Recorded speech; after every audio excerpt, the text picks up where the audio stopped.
Quinto problema, pancreatite aguda. Depois desse, eu acredito que eu só vou trazer a pancreatite crônica depois dessa aula e o abdômen agudo obstrutivo, e aí eu encerro, viu? Eu acho que os outros dois que vão faltar, eu vou só dar uma estudada, mas eu acho que não vou fazer aula não, viu, gente? Tá começando a, assim, pesar muito na minha cabeça, porque eu deixei muito pra última hora, isso tá me deixando muito bitolada. Mas enfim, pancreatite aguda.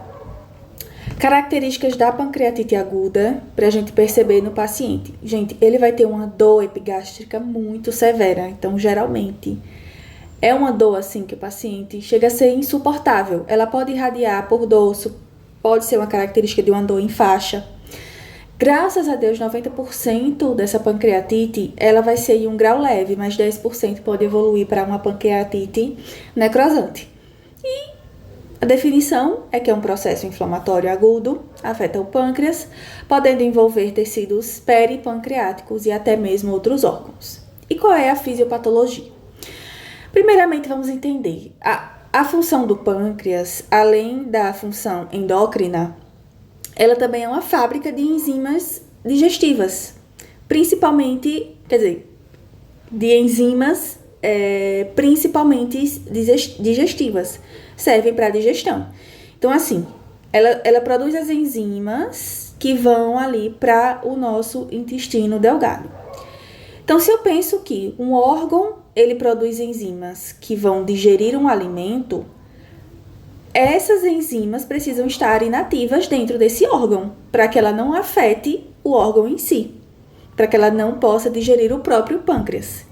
Então, quando existe alguma alteração nessa fisiologia dessa produção e dessa excreção de enzimas, eu vou ter enzimas ativas dentro do pâncreas, antes do tempo, que vai acabar digerindo o próprio pâncreas e causando ali todo aquele processo inflamatório e edema, necrose, como a gente já vem estudando praticamente em todos os abdômenes agudos inflamatórios.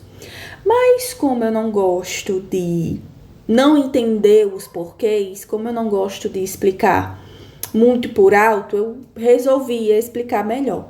Porque tudo se baseia nesse fenômeno de colocalização. É assim, dentro das células acinares, que são as células do pâncreas, as enzimas são armazenadas em vesículas chamadas grânulos de zimogênio, que são inativas até chegar no intestino delgado. Mas também, ainda dentro dessas células, eu tenho os lisossomos, e dentro dos lisossomos eu tenho essa capsina B. Mas eles ficam em compartimentos diferentes. Por vários motivos, e aqui eu trouxe litíase, consumo de álcool, hipertrigliceridemia, eu esqueci o nome desse exame aqui, esse é um exame, um procedimento, medicamentos, traumas, enfim, eu vou ter uma desordem disso, que vai acabar com que ocorra uma disfunção dessas células, e os grânulos e os lisossomos, eles vão se fundir. Nessa fusão, a capsina B vai ativar o tripnogênio em tripsina, causando uma reação em cadeia que vai gerar uma série de ativação dessas enzimas digestivas dentro do próprio pâncreas, causando todos os sintomas inflamatórios possíveis, tá? Esse fenômeno, 40% dos casos, acontece por conta de litíase biliar, tá? A litíase biliar, ela vai, geralmente são cálculozinhos pequenos, pode entupir aqui o ducto biliar comum, causando uma parada no suco pancreático. Então, ele vai... E aí, esse processo causa tudo ali que a gente já estudou quando a gente tem uma obstrução.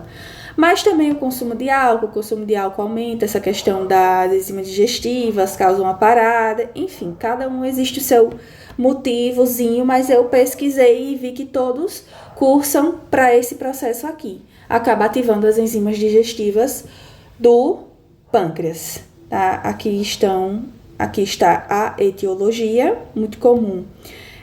Paciente mais a alcoólica, né? Um paciente mais velho, etilista, obeso, um IMC de mais de 30, que apresenta essa clínica aqui. A dor epigástrica severa, que é uma dor em faixa, pode irradiar por dorso. 90% vai ter náuseas e vômitos.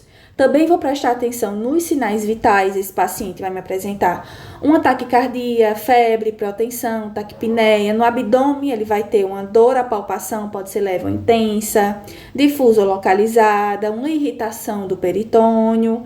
Mas algo muito importante, não é patognomônico, mas é muito sugestivo, que são os sinais dermatológicos, que é o sinal de Cullen, que é ali a equimose periumbilical, e o sinal de Gray-Turner, que é a equimose nos flancos, tá? Não é patognomônico, mas é um forte sinal e um mau prognóstico.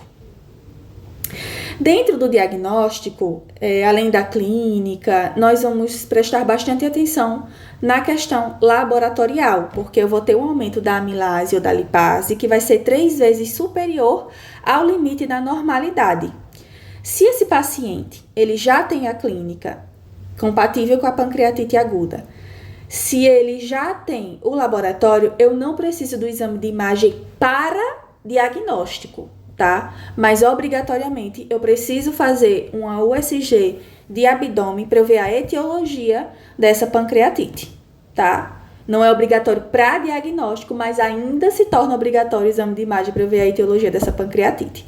E aqui na amilase eu vou ter um aumento aqui, tem o tempo, os dias. A lipase é o melhor marcador, mas muito importante. O aumento da amilase e da lipase, como está dizendo aqui, 3 vezes superior ao limite da normalidade, vai me dizer que esse paciente tem pancreatite aguda. Mas ele não é prognóstico, ele não vai significar que está muito grave ou menos grave. Ele vai me dar o diagnóstico e não o prognóstico, tá? Na ultrassonografia, o ideal é que seja nas primeiras 48 horas do início dos sintomas, e a TC do abdômen com contraste não é obrigatória, mas eu posso solicitar quando eu tenho uma dúvida do diagnóstico, para avaliar o prognóstico, avaliar complicações, e aqui está a quantidade de tempo ideal para eu acabar solicitando essa TC. Eu tenho também os scores, né? Os scores de Hansen, ele é o mais tradicional para avaliar o grau dessa pancreatite, mas ele tem uma desvantagem porque ele precisa ter pelo menos 48 horas de observação após a admissão desse paciente. E uma pontuação igual ou superior a 3 indica casos graves. Então, eu vou levar em consideração a idade, os dados laboratoriais, aqui a questão dos exames físicos, dos dados físicos, enfim. Para ser sincera, para ser bem sincera com vocês, eu assisti uma aula sobre esses scores, não entendi quase nada, não entendi porra nenhuma disso aí. O que eu entendi foi esse bem básico que eu tô explicando agora para vocês, mas para dizer assim, sei o de Hansen, sei o de Baltazar, assim, o de Baltazar até acho mais fácil de entender, porque leva em consideração os achados da TC. Mas, assim, esse de Hansen de porra nenhuma, a verdade é essa. O de Baltazar, ele vai se basear nos achados da TC, para me dizer a gravidade, sem considerar os parâmetros laboratoriais e clínicos. E pontuação maior que 6 indica caso grave. Então, eu vou avaliar essa TC e vou ver aqui esses critérios. De acordo com a gravidade, também vou avaliar qual vai ser o meu tratamento. Também não me aprofundei em tratamento, eu trouxe aqui do resumo também do Will, sem pedir a permissão dele, porque nós temos esse relacionamento tóxico. Eu trouxe do resumo do Will, porque eu sei que é super confiável, o Will é muito inteligente, o tratamento para pancreatite, mas também não me aprofundei, porque eu vou dizer a vocês, eu tô bem cansada, eu vou dar uma descansada para trazer para vocês o abdômen agudo obstrutivo e provavelmente encerrar aqui as minhas aulas de TUT. É isso.